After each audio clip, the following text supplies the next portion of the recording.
Hello everyone. Today we are going to continue the chapter 5, that is molecular basis of inheritance, and today it will be part 6 of the theory, in which we are going to cover the NCERT session 5.4.2, 5.5 and its subsession 5.5.1. So actually in today's class what we are going to discuss, so in previous class we have seen that how Michelson and Stahl's experiment has shown us that DNA is semi-conservative in nature. So in today class what we will do, now in today class we will understand the mechanism of and different kind of enzyme used during DNA replication, and then when we will study that what is the definition of transcription, what is actually transcription is, and what is the transcript unit. Later the other part of transcription, that is the its different steps and all those things, we are going to study in later classes. But today we are going to see that what is the machinery and the enzymes used in DNA replication, and second that what is transcription and what is transcript unit. So let's get started. Disclaimer.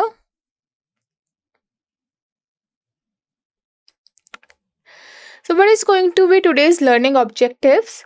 So first we will, as I said, we will understand the DNA replication machinery, like how DNA replication take place. Okay.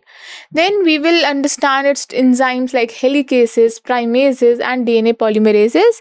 Specifically, we will more focus on DNA polymerases, whereas helicases and primases, I will tell you this in question answer session, that NCERT based question. Then we will identify the key enzymes which is involved in this DNA synthesis and proofreading. Then we will describe and define what is transcription. We actually know that what, DNA transcribe into mRNA and then mRNA translate into protein as per central dogma. But what actually transcription is, what happen in transcription, and what is the transcript unit that is going to transcribe into mRNA, that we are going to cover in today's class. Then we will recognize the RNA polymerase function. So we use RNA polymerase in transcription. Then so we will see what is its function and why it is used and all those things. Then we will understand the transcript unit and its component, that what is promoter, what is the coding sequence, okay, which we call structural gene, what is terminator, everything we will understand in today's class. So what is going to be today's index? So index will be like this. First we will cover the NCERT session 5.4.2, that is the machinery and the enzymes. Then we will talk about transcription, which is NCERT session 5.5, and today we are going to cover only its one subsession, that is transcription unit, that is 5.5.1, and later that what is the different steps in transcription and all those things we are going to cover in upcoming classes. Then we will give a gist of today's class, that what we have studied and all those things in summary slide. Then there will be some NCERT based questions. Then there will be keynotes regarding this chapter and regarding this topic. And at last we are going to have some interesting questions that you guys gonna solve yourself. And after slide and after class end, this slides end, we know that we always solve DPP, that is daily practice problems. So let's start with the topic. So first topic is like the machinery and the enzyme of DNA replication. So we know it from yesterday's class that what DNA is semi-conservative in nature. Semi-conservative in nature as in one DNA strand will be of parent strand and other will be like newly synthesized. So now we will understand how that DNA replication take place in living cells. So the one of most key and most important enzyme that is used in DNA replication is DNA dependent DNA polymerase. So what is this DNA polymerase? It is an enzyme that synthesizes new DNA strand using a DNA template. From this you can answer NCERT exercise question number 6. But what actually is this enzyme is? So this enzyme is, this enzyme do what? This enzyme synthesize new DNA strand. Okay. And how? So this enzyme use DNA template, and that's why we say that parent template. Okay, so what we were talking about, that DNA polymerase. DNA polymerase is which enzyme? The enzyme which help in synthesizing new DNA strand using the DNA template, the template which is parent strand. So, and that's also the reason, that's why it is called DNA dependent DNA polymerase. Means this DNA polymerase is dependent on the parent strand, on the DNA strand, for making or synthesizing the new strands. Then next question comes, what are the different types of DNA polymerase? So if we talk about the types of DNA polymerase, so for prokaryotic, it is DNA polymerase 3. And in case of eukaryotic, it is DNA polymerase delta and epsilon.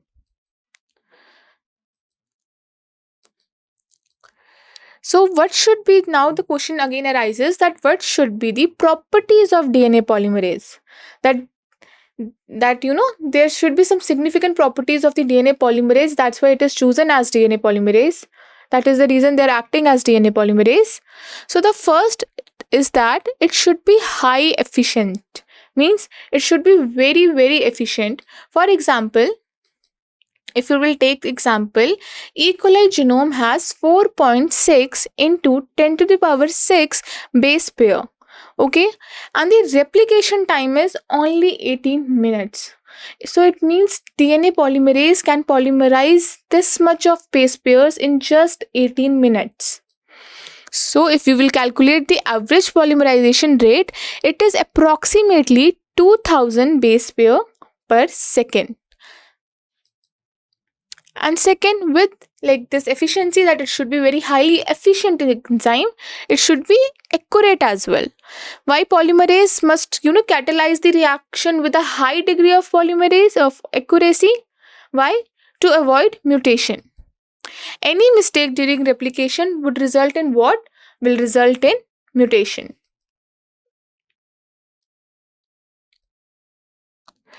Now, we have studied about that which is the most important enzyme during replication, and that we know is DNA dependent DNA polymerase.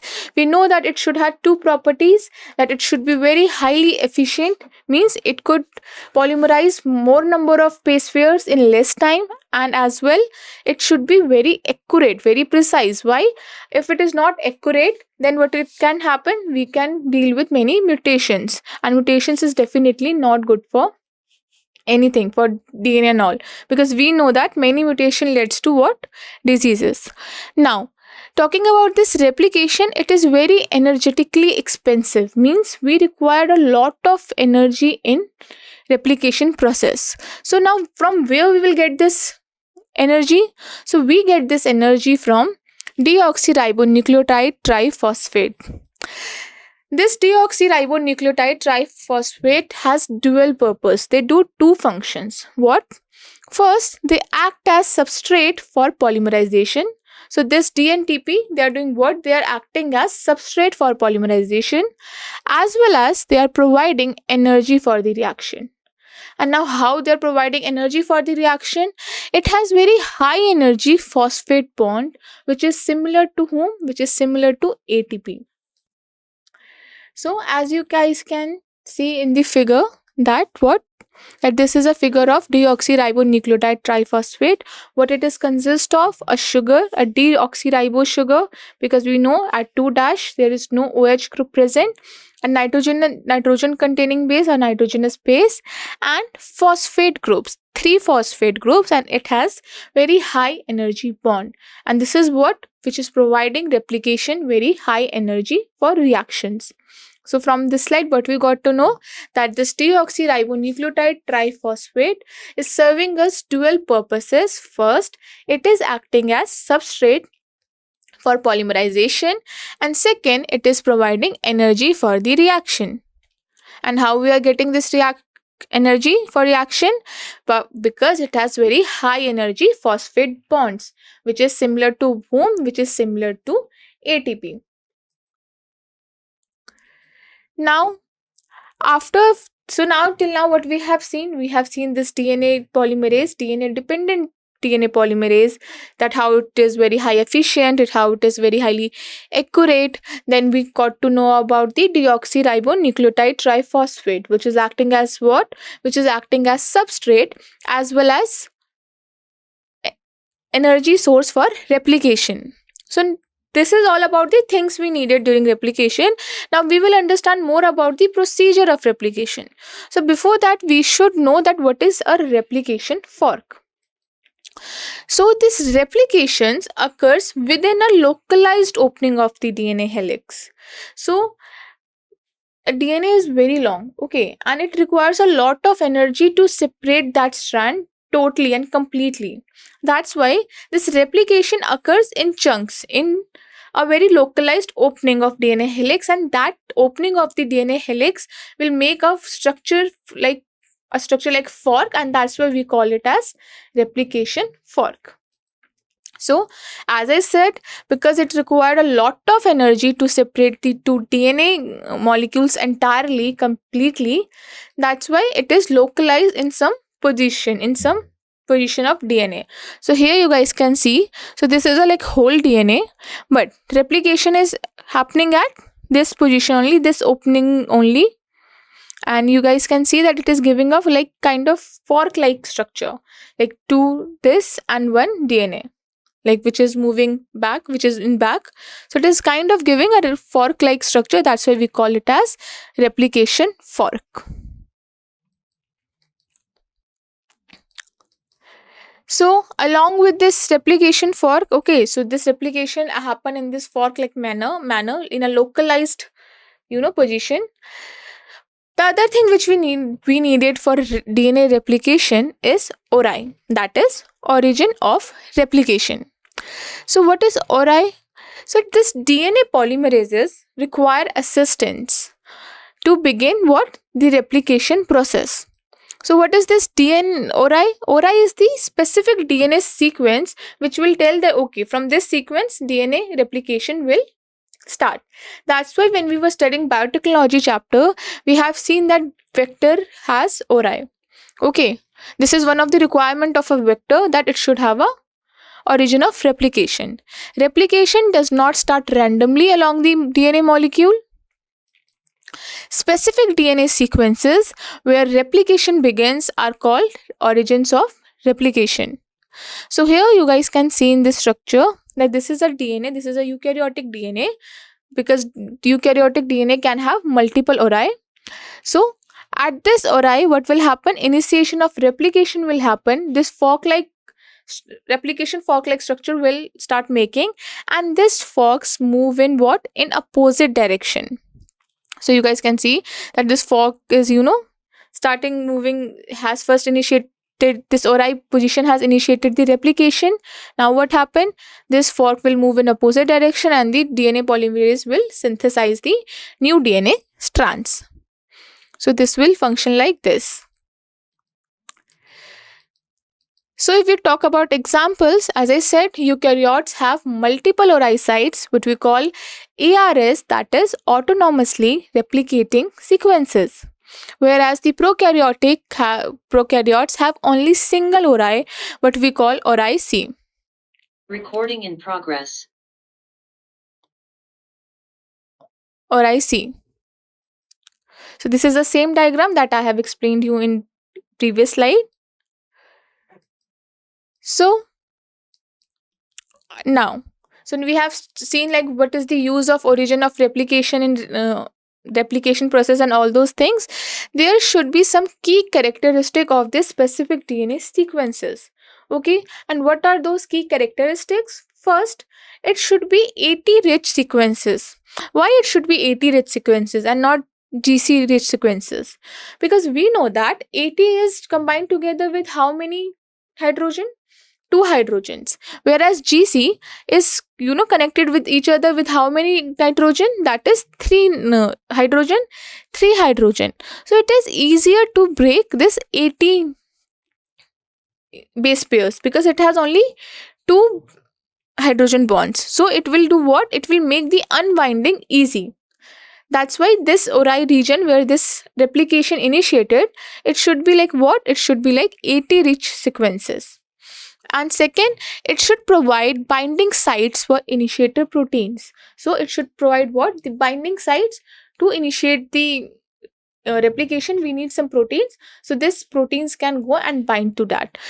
This proteins we will talk in later classes when we will understand like what is the whole procedure like of transcription and all those things. But right now we have to understand this. So this is a figure of DNA replication where we can see this fork has been generated, and what we have, DNA polymerase, we can see there are free nucleotides, okay, that will go and make this new DNA strands. Then this lagging strand, leading strand, that we will understand in upcoming slides. This helicase is what? Helicase is an enzyme which help to unwind the DNA. So that's what is the role of helicases. And this leading strand, lagging strand, we will understand in detail in upcoming slides.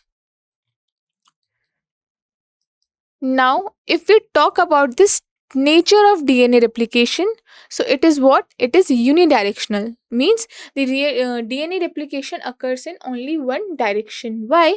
Why it is happening? Because this DNA dependent DNA polymerase can add nucleotide in only 5' to 3' direction. Okay, means the polymerization of the nucleotide. So nucleotide can go and polymerize in 5' to 3' direction only. This directionality creates complication at the replication fork. Now, what complications that we will see? So this is a normal, very typical figure of replication fork. So we know that our DNA has 2 strands and both strands are anti-parallel to each other.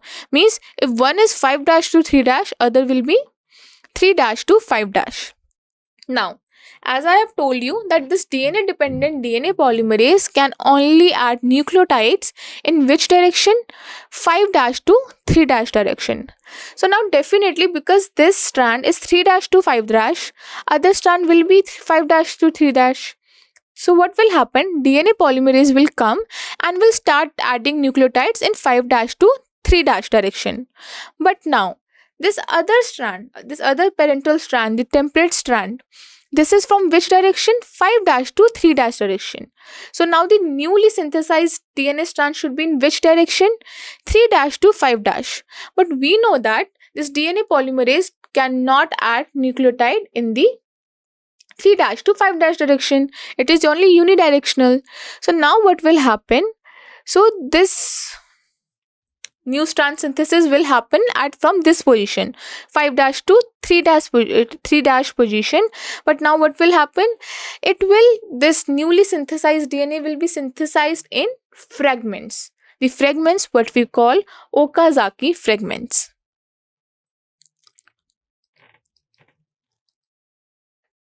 So this 3' to 5' template strand where replication is continuous because DNA polymerase is acting on 5' to 3' only. This strand is what we call leading strand, whereas on the 5' to 3' template strand, replication is definitely not discontinuous, is not continuous, and what we call lacking strand. So this is the same figure which we have discussed in previous slide. So now, what is Okazaki fragment? I have already explained, but let's see what they are saying. That discontinuously synthesized fragments on lacking strands are called what? Are called Okazaki fragments. These fragments are later joined together by DNA ligase. So here I want to add one more thing.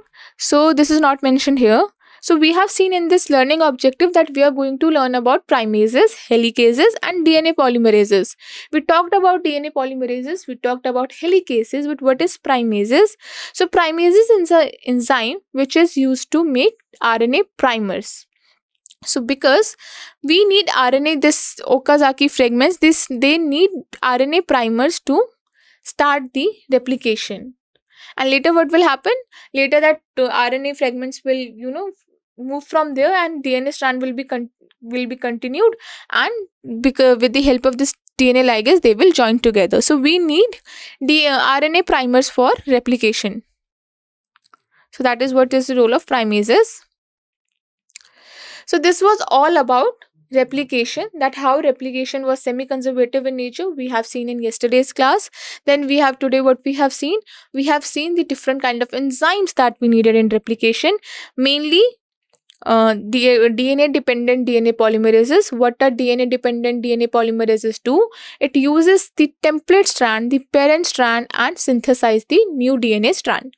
This is its role, and that's why it is called DNA dependent, because it needs a template strand. Then we have studied about that its directionality, that it is unidirectional.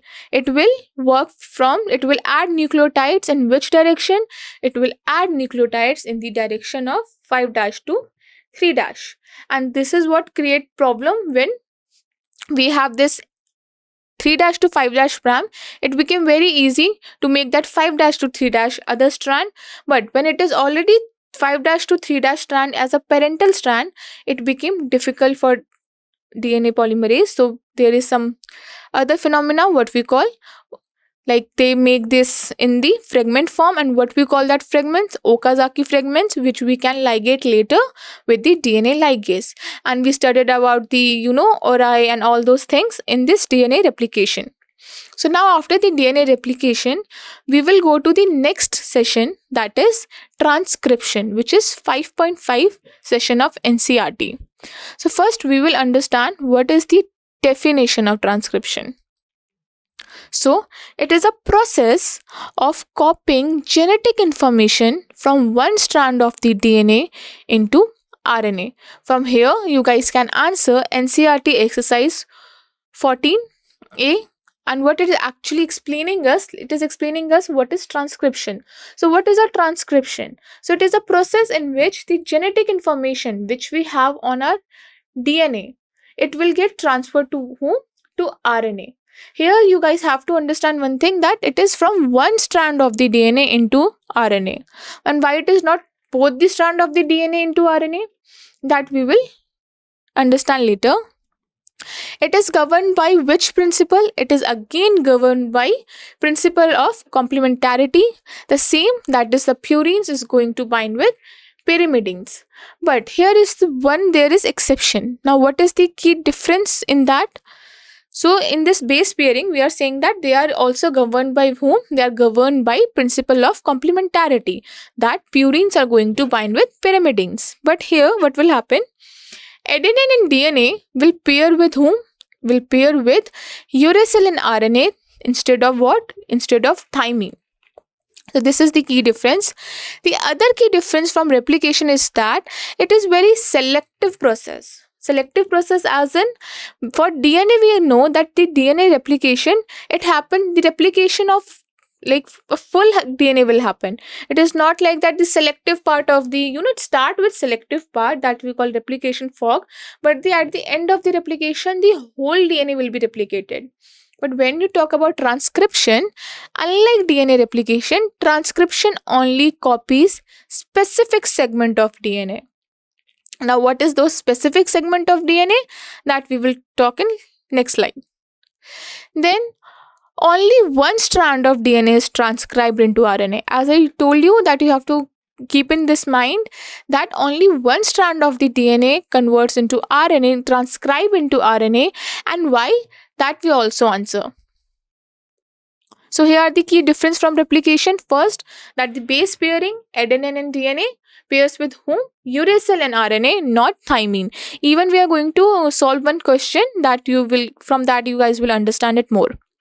Second, that unlike DNA replication, transcription only copies specific segment of DNA, and only one strand of DNA is transcribed into RNA. So this was the definition of transcription, the properties like which is different from replication and all those things. Now we will understand that why only one strand is transcribed of DNA, not both the strands. So the first thing is that they can produce different protein products. Now how they can produce different protein products? So now understand this. If both strands, DNA strands, serve as template, then what will happen? They would produce RNA molecules with different sequences. Complement doesn't mean that they are same, both the strands are same. Both the strands are different. They are complementary to each other, but they are different. So if both the strand is going to transcribe, then what happen? There will be different RNA molecules with different sequences. Now what will happen? Because the sequence of RNA molecules is different, it would potentially code for different proteins with different amino acid sequences. So now what will happen? Because of this, because there are two different RNA molecules with different sequences and they are producing different proteins, now what will happen? It means this single one DNA segment is coding for what? Is coding for two different proteins. And this will do what? It will complicate the genetic information transfer. We know that one DNA segment is coding for one protein only. But if one DNA segment will start code for two proteins, so it will complicate what? It will complicate the genetic information transfer. So this is the first reason that why only one strand of DNA is transcribed into RNA.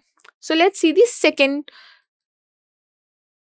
reason, that double stranded RNA formation. So we are saying that two complementary DNA is going to transcribe two complementary RNA molecules only. So that can, then what could happen? They would bind to each other and can form what? They can form double stranded RNA. And we know that double stranded RNA cannot translate it into the protein. Therefore, the entire transcription process would be useless and there will be no protein. So both the reason that two different protein will be produced by one DNA, and second that if there will be formation of double stranded RNA formation, then there will be no protein formation. So this will be useless. So that's the reason only one strand of DNA transcribed into RNA. So this is all about transcription. This we have studied at what is the definition of transcription, and why only single DNA strand is transcribing into RNA. Now you guys have to understand that what is the transcription unit, which is subsection of this transcription session, that is 5.5.1. So if we will talk about the definition, so its definition is very simple, that the segment of the DNA that is transcribed into RNA. So that's, as I told you, that whole DNA is not going to transcribe into RNA. It is not like replication. Transcription is very specific and selective. So the segment of the DNA which is going to transcribe into RNA is what we call the transcription unit, the transcript. So this transcription unit in DNA is defined by three regions. So how we can define that this is the transcription unit in a DNA? So they must have three regions. So what are those regions? First, the promoter. Second, the structural gene. And third, the terminator. But we will discuss it one by one. So first is the promoter. And from here you guys can answer NCERT exercise 11A. So now what is a promoter? It is a DNA sequence. It is a sequence of DNA which provides binding for RNA polymerase. So like DNA replication need DNA polymerases, this transcription need RNA polymerase, DNA dependent RNA polymerase. Why? Because from DNA strand it is going to make the RNA. So this promoter is providing it with a sequence of DNA where this binding of RNA polymerase can happen. So when RNA polymerase will go and bind there, then only transcription can happen. So here's the structure of like how a transcript unit will like what will be the schematic structure of a transcription unit. But this we will explain better when we will study all the three component of transcription unit. So what is like what is like this? Okay, so this you have guys have to understand. So you will understand it by figure only. So let me explain you. So if you guys can see, this is a what? These are the two different DNA strand. Okay, this is from 5 dash to 3 dash, and this is from 3 dash to 5 dash.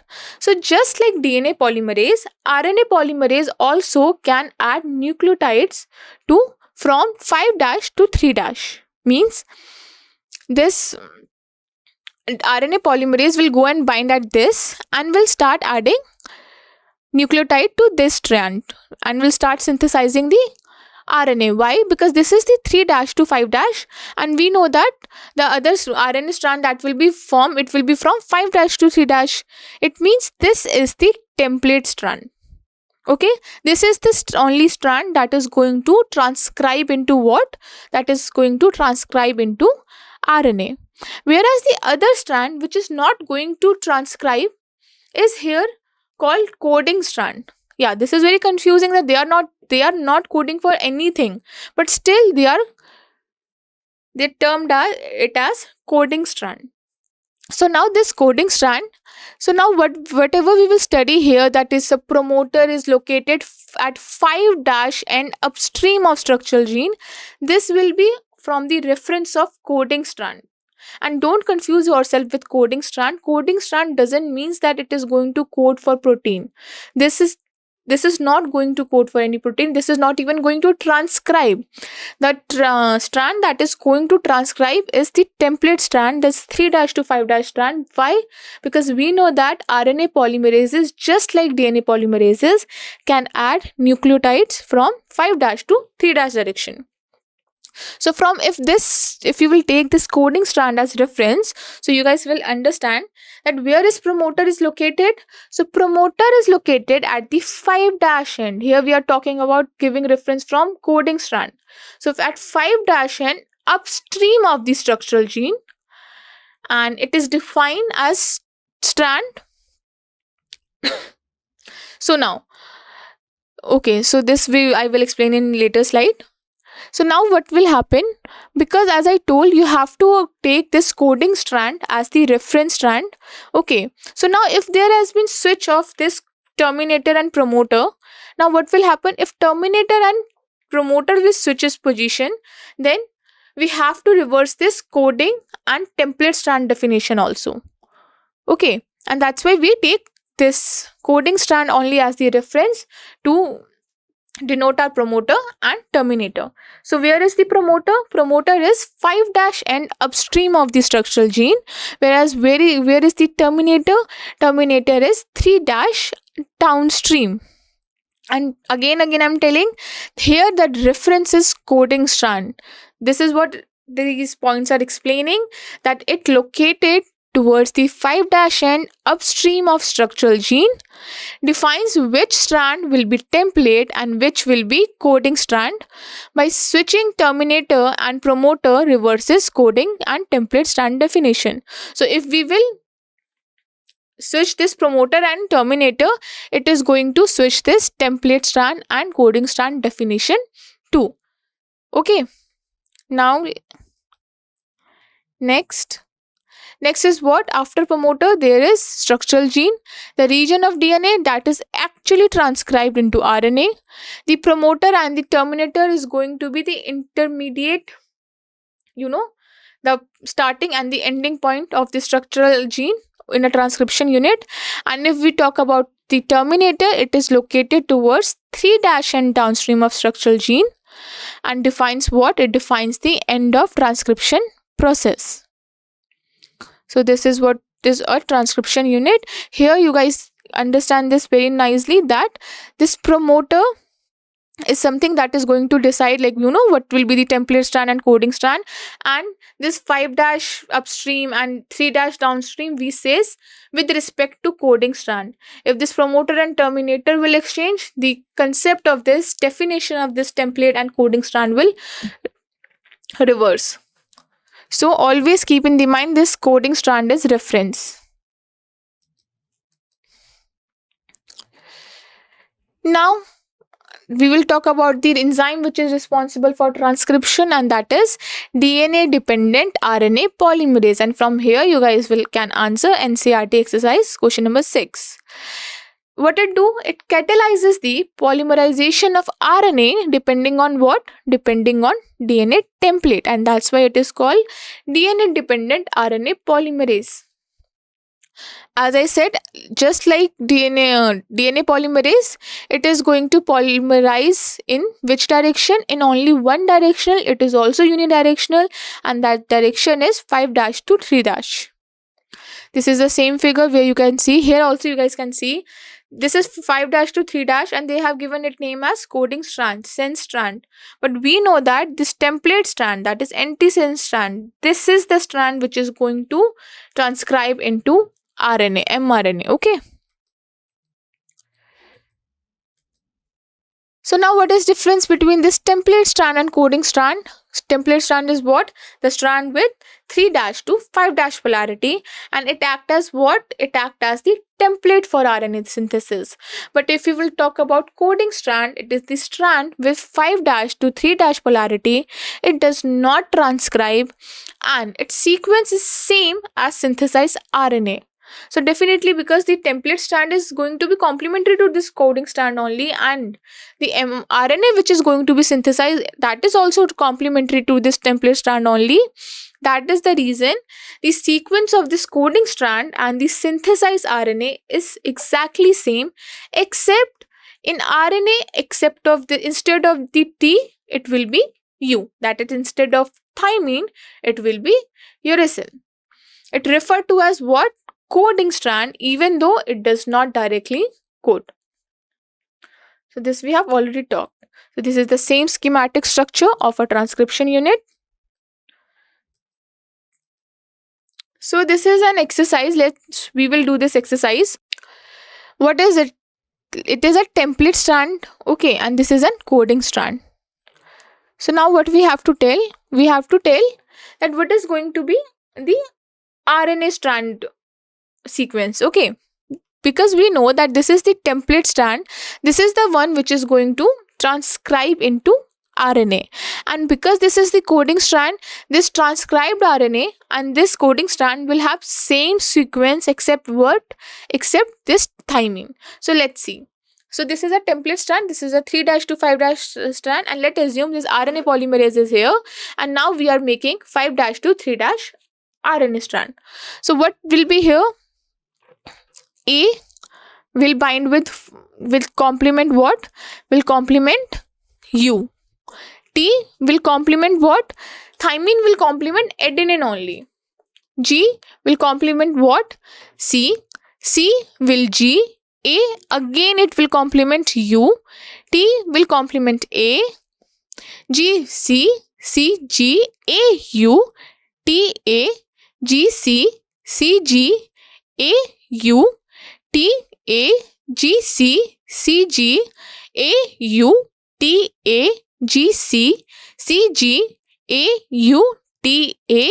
G C. C G. So here we guys can see that the mRNA that will going to be formed from this template strand has same sequence like this coding strand, except what? This T has been replaced by U.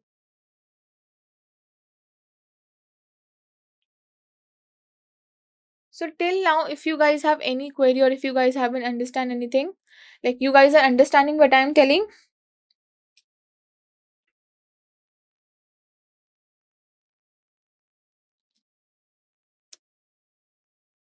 First write down in the chat, because we have things to cover and only 10 minutes are left. You guys understood this concept of replication, all those things, and what is transcription and what is this transcription unit?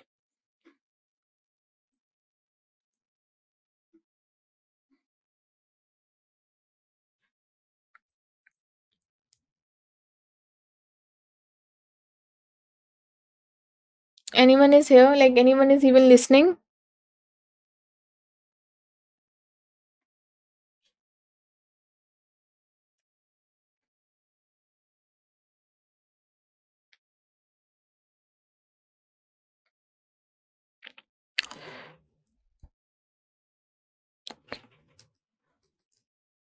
So now what is summary of today's class? That DNA replication uses what? DNA replication uses DNA replication uses DNA polymerase enzyme to copy DNA strand. Helicases, as I told, this is the enzyme which do what? Which unwinds DNA double helix. Then what is the transcription basis? That RNA polymerase synthesize RNA from what? From DNA template. Process occur where? Process occurs in nucleus in eukaryotes. It creates mRNA, that is messenger RNA, transfer RNA, and ribosomal RNA. What is a transcription unit? It consists of promoter region which initiate transcription, structural gene which contain coding sequence, and terminator signal where there is the end of transcription.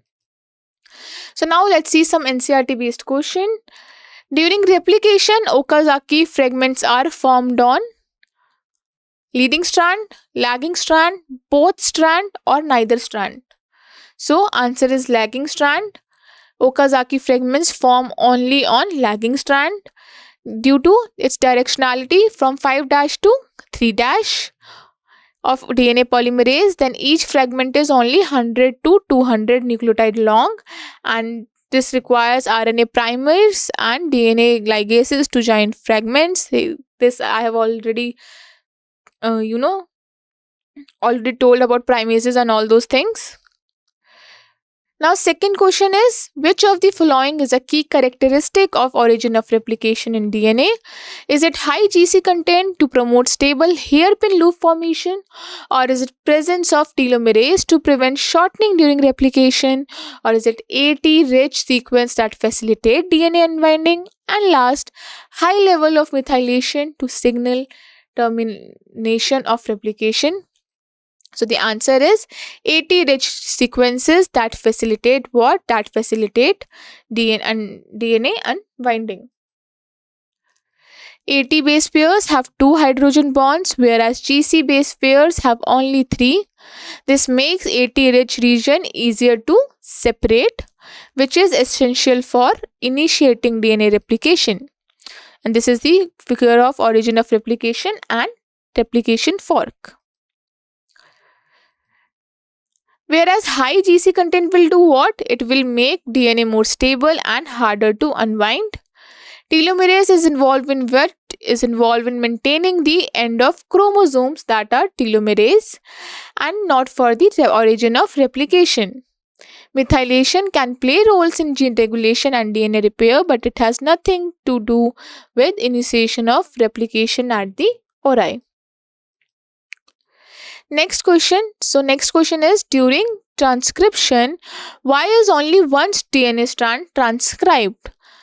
Options are to save cellular energy, to prevent formation of double stranded RNA, or because other strand is damaged, or to increase the transcription speed. What is the answer? So, the answer is to prevent the formation of double stranded RNA. Why? We prevent the formation of complementary RNA sequences, avoid, because we know that this complementary double stranded RNA is not going to make code for protein, and other reason is that we want to avoid different protein sequences, assure accurate protein production, maintain efficiency of genetic information transfer. If we will talk about next question, let's see what's the next question. In a transcription unit, what determines where RNA polymerase bind? Whether it is terminator, promoter, structural gene, or an enhancer sequence. So we know the answer is promoter. Promoter is located at 5' end upstream. Okay. Act as RNA polymerase binding site. Determines template strand selection. Control initiation of transcription. And what are today's keynotes? So today's keynotes are like DNA polymerase can add nucleotides only in which direction? 5 to 3 direction. Okazaki fragments form on lagging strand during replication. Helicases unwinds DNA at around 1000 base pairs per second. And RNA primase create RNA primers, which is essential for DNA synthesis. Transcription occurs in 5 to 3 direction only. RNA polymerase can read template DNA strand in 3 to 5 Prokaryote have only one RNA polymerase, whereas eukaryote has how many polymerase? RNA polymerase 3. Promoter sequences direct where transcription start. Transcription unit includes what? It includes promoter, structural gene, and terminator. So, what are the interesting questions that you guys gonna answer yourself? First will be the conceptual question. In this, you guys have to answer that in DNA replication, why are Okazaki fragments formed only on lagging strand and not on leading strand? Second will be an application based question in which you have to answer if a mutation occurs in origin of replication site, how would this going to affect the DNA replication process? Then there will be some analysis question that why do you think cell maintains such a high fidelity replication system with multiple proofreading mechanism even though it requires more energy and time? Thank you. I will open today's DPP, that is daily practice problems. Okay, so here's this today's DPP questions. Let's solve it. So, first question is says which of the following statement about DNA dependent DNA polymerase is incorrect? So, let's see the options. So, first option says that it catalyzes the polymerization of deoxynucleotide in the 5 to 3 direction. So, this is true because we know that this DNA polymerase catalyzes polymerization of deoxynucleotides in which direction? In 5 to 3 direction. Then the second says it can initiate the process of replication without any primer. Okay, let's see the next option. It requires a DNA template for its function. So it is called DNA dependent DNA polymerase because it requires DNA template for its function. Now, it has very high degree of accuracy to prevent mutation. This is also true, but we know that it need primer for replication, so answer will be second. It need RNA primer. We have studied like why primases is used to synthesize RNA primers and all. Now next question, in E. coli if the genome size is 4.6 into 10 to the power 6 base pairs and replication completes in 18 minutes, what is the approximate rate of polymerization per replication fork assuming bidirectional replication? So here we have studied in the I think first or second slide it was there that when this 18 minute will take to replicate this whole 4.6 into 10 to the power 6 base pairs, it will be what? It will be like polymerization rate is 2000 base pair per second. But now read the question carefully. Question says that 2000 base pair per second was of like whole replication. Okay, but here the question is asking per replication fork. Okay, so per replication fork it will be like 2000 divided by 2 because there are 2 strands. So answer will be 1000 base pair per second. Now, next question says why is replication discontinuous on one of the template strands? So, you see the options like why this DNA has this Okazaki fragments and all those things, why it happens on one of the template. Options are because DNA polymerase can only add nucleotides to 3 end of a growing strand. Yeah, because we know that its directionality is in 5 to 3 so it is true. Second, because the replication fork cannot unwind the entire DNA helix at once. That is also true because we know that it cannot unwind the whole, and so we could not do that. Then third is that because the 5 to 3 template strand cannot be read continuously by DNA polymerases. Okay, that's also true. It cannot be continuously read by DNA polymerase. So answer is will be the all of the above. Now, fourth question says, what is the role of this deoxyribonucleoside triphosphate, that is DNTPs, which play an important role in DNA replication? So we have studied in today's class that it has dual function. First, it will act as what? It will act as substrate for polymerization, as well as it will provide energy for polymerization reaction. So answer is both A and B. Next question is that which of the following, and it's this last question, that which of the following is not essential for DNA replication in E. coli? Here we are talking about DNA replication. So we need origin of replication. We need DNA ligase when it's about joining Okazaki fragments. We need helicases to unwind the DNA strand. What we don't need is the RNA polymerase, because RNA polymerase we need in transcription, not in replication. So answer is third. Let's save it. Let's submit it. Let's see. Yeah.